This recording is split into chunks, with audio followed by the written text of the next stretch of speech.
All right, guys, welcome to the 7-step guide to healthy eating. So first off, you have access to this document in the Trainer Eyes app under the attachment tab. So you can find that, but for now, I just want to go through it with you guys so that I can explain things as we go through it together. All right, so let's do it. All right, so there's 7 steps here that are going to help guarantee you success. All right. So, number 1, eat your vegetables. Number 2, eat healthy fats. Number 3, stay hydrated. Number 4, buy consciously and cook homemade meals. Number 5, introduce a non-meat day. Number 6, reinvent breakfast and lunch. And then number 7, avoid hidden ingredients. All right. So I can blow this up for you. There we go. Uh, uh, uh. There we go. All right. So, number 1, eat your vegetables. Give vegetables a main role on your plate. Accompany each portion of protein with a portion of delicious vegetables. Eat at least 250 grams of vegetables per day and feel the difference. So, green vegetables, and there should be a list as we move on, but when we think of vegetables, those are the ones that we think about. I don't know if you can see my pointer, but when I say green, like where my pointer is up here, and then this type of green. Those are really good, and they play a really good role in just assisting you to being healthier. All right. Number 2, eat healthy fats.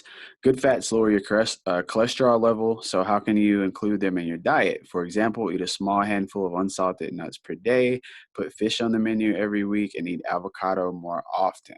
So, fats usually have a bad rep, but there are healthy fats. And as said here, they play a role in lowering your cholesterol level. And then there's a few other benefits also.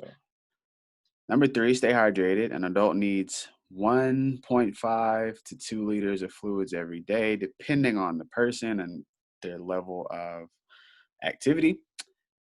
Um, Number 4, so cooking homemade meals.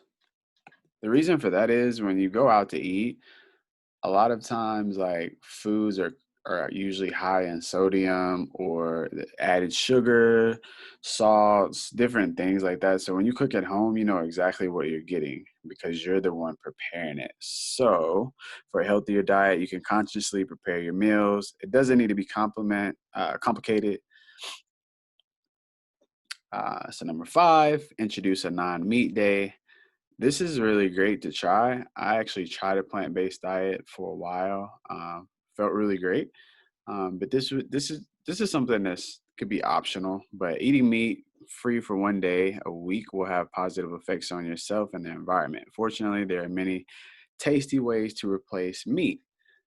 There are. So you could eat more beans, eat more vegetables, you could eat more carbs. So you find other little ways to get your protein from non-meat sources. And I mean, they make non-meat burger patties.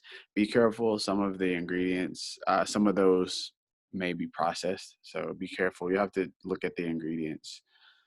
But number 6, reinvent breakfast and lunch. So eat smart, swap the toast and sandwiches for more varied meals. Um, Number 7, avoid hidden ingredients. So as I mentioned about those plant-based burgers, just be careful. Many products contain more sugar and salt than you think, even products that you wouldn't expect. So those are a few steps, and we're going to go in depth with those. So let me bring this down. All right, so serving sizes for your veggies, and I don't want to take too much of your time. I know you guys can read through this on your own, but serving size 2 to 3 cups. It's different ways to introduce vegetables into your foods.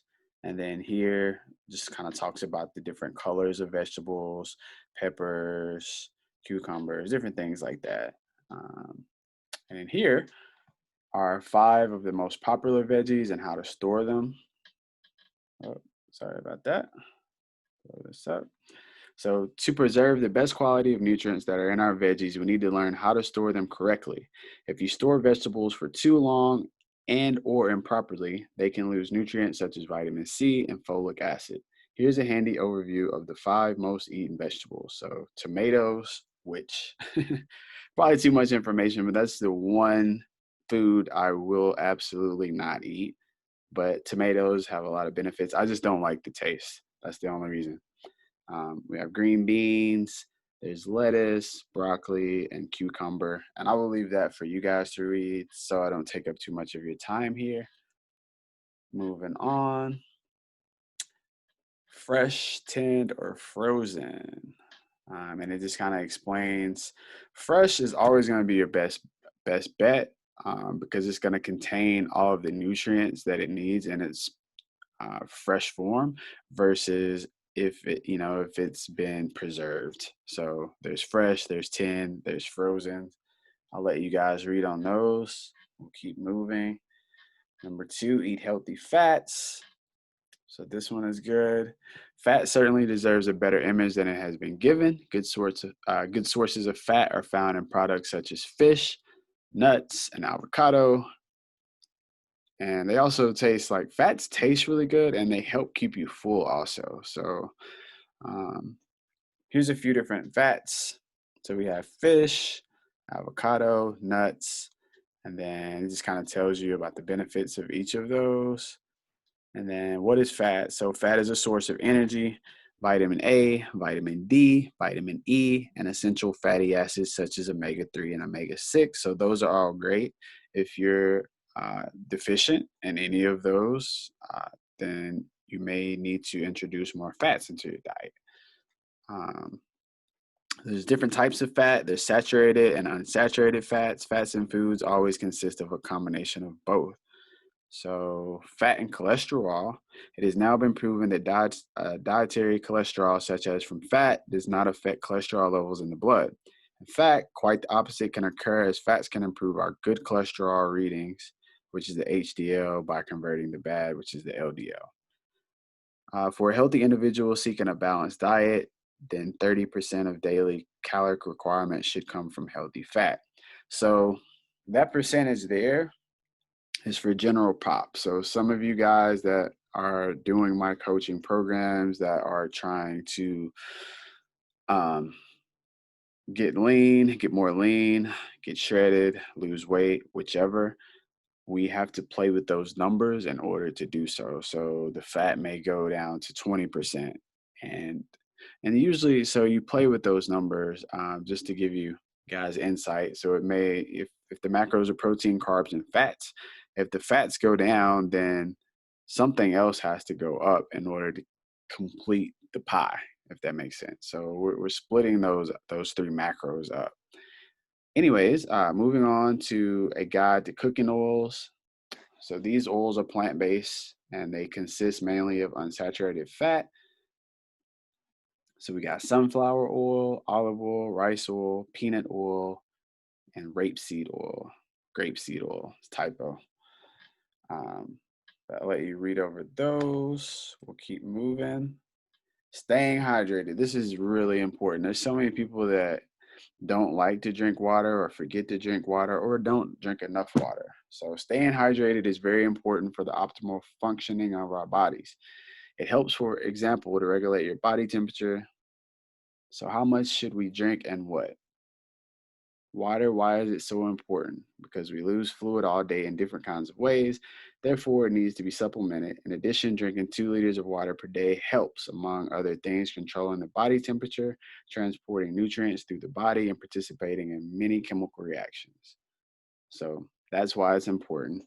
Um, and as you read on, it tells you how much you should be drinking per day and how you can spice the water up, make it taste better using fruits and vegetables. So drink your water, stay hydrated. One thing that I do, since we're on this topic now, is kind of cheesy. but I fill up a gallon jug of water. I don't carry the jug around anymore. Like I have it nearby, but I have that just because that's how much I want to drink per day. So when I pour that into a cup or another container that holds my water, I can visually see how much water I have consumed for the day, drank for the day. So that helps me versus just guesstimating. Oh, I think I had 2 glasses. I think I had three. So that's a little hack that I use that really helps me. For example, now it's 2:44 p.m. and I've already drank half of the gallon. So that lets me know like I have a few more hours left in the day to finish the other half of the gallon. So just a little tip. Moving on. So buy consciously and cook homemade meals. Healthy eating starts with your groceries and your way of cooking. Of course, a few small adjustments can make a world of difference. So, eating mindfully, healthy eating is not only what you eat, but also how you eat it. Here are some tips. So, whenever possible, eat at the table, avoid eating on the go or in front of the TV. Make each meal a pleasurable experience where you can concentrate on the taste, texture, and smell of your delicious food. Take your time, pause briefly between bites. This will not only make eating a better experience, but also kickstart the digestion process. So taking your time, people talk about me that I'm a slow eater. I actually do enjoy like when especially if I'm eating like a really good meal, I enjoy like just taking my time and enjoying the taste of it, you know? But eating slow versus eating fast, you're less likely to overeat and like be too stuffed, if that makes sense. If you eat really fast, like your body hasn't had time to send you the signal like, hey, we're full, we don't need any more. So keep that in mind. And then there's a few more tips there that I'll let you guys read down below. Talks about home cooked meals, portion size, and then ready made versus homemade. So those are good. Make sure you read all this, guys. I expect you, those of you that want to get to the results, I expect you to do everything. Make sure your decisions and your actions are in alignment with your goals. So I expect you to learn this stuff if you want to do well. All right, moving on. How to read the label. So this is really big, and I want to just pull this in. So this is a nutrition label. Anything you buy in the store, any food that you buy should have a nutrition label on the back or on the side. Somewhere on the packaging, there should be a nutrition label. All right. It should tell you what the serving size is. So for the Honey Nut Cheerios cereal, the serving size is 3/4 of a cup. Um, there's 17 servings per container. So this gives you an idea of the servings. So you know the serving size. The label here is per serving. So these macros, the amount of calories, are all from 3/4 of a cup. Okay. So three-fourths of a cup here is 110 calories. And it also has on the side some nutrition facts do this, not all, but most people eat their cereal with milk. So if you add the milk, that's going to be other additional calories as well. So if you only had the cereal, it would be 110 calories, and that's 3/4 of a cup. So if you only had 3/4 of a cup of the cereal, it's 110 calories. If you add the milk, and that would be half a cup, it would be 150 calories. All right. And then you have your fats. I don't want to take up too much time again. Like this video is going to be long. Um, So you have your total fat for the serving, you have your total cholesterol, total sodium, total potassium, total carb, dietary fiber, sugar, and protein. You have all that per serving, and you also have it if you were to add the half a cup of skim milk with that serving. So that's there. Let's bring this down just a little bit. And down below, you can also read, I want you to read this on your own as well, but it has the ingredients, which is here, the allergens, nutrition, reference intake, manufacturer, consideration. and content. So everything you need to know is on the label. So if you have food allergies, then you need to check the ingredients and make sure it doesn't have something that you're allergic to and all of that. So if you guys have question about any of this, don't hesitate to reach out. I am your coach. That's what I'm here for.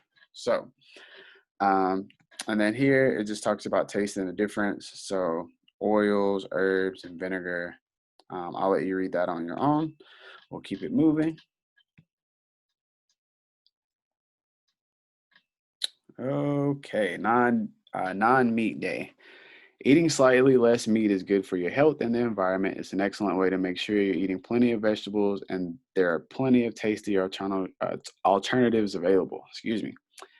All right, so talks about red and processed meats, healthier environment, 2050, vegetarian or vegan, vegetable versus animal, and then better for the environment. And you guys can read that also. Um, Moving on. Here's some other sources of protein that you can get that are non-meat. So here we talk about reinventing your breakfast and your lunch. There's some information there. Top alternatives. So we have muesli, 100% peanuts, oatmeal, yogurt, vegetable spreads. Oatmeal is like a really big one for breakfast. So you can actually make. I used to have egg whites and oatmeal. That was like my breakfast meal, and you can actually make a pancake out of those. Let me know. I won't take up too much time talking about it now, but if you're interested in the recipe, let me know. Reach out, and I can hook you up with that if that's part of your meal plan. If not, then maybe we could do that for a cheat day or something, or a cheat meal. All right, moving on. Avoid hidden ingredients.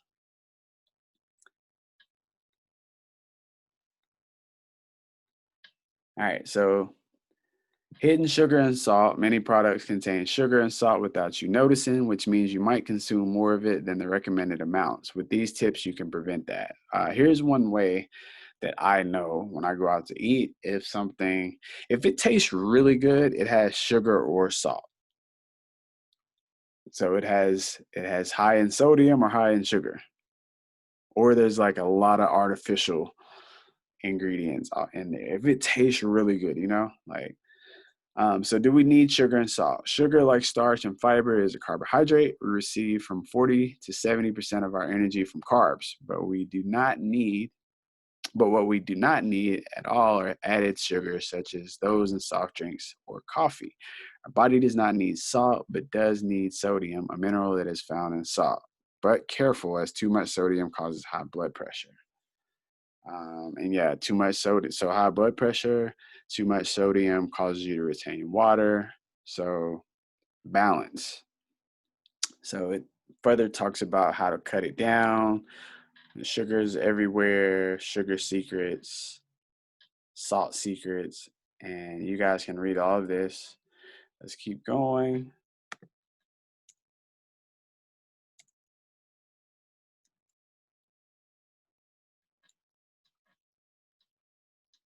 All right. So that concludes our 7-step guide to healthy eating. This is just something I want you to read over it, and it'll just give you more understanding of nutrition and the meal plan. And again, if you have any questions about any of this, please do not hesitate to reach out, and I will guide you in the best direction and give you the best advice that I can. All right. I will see you guys on the next section.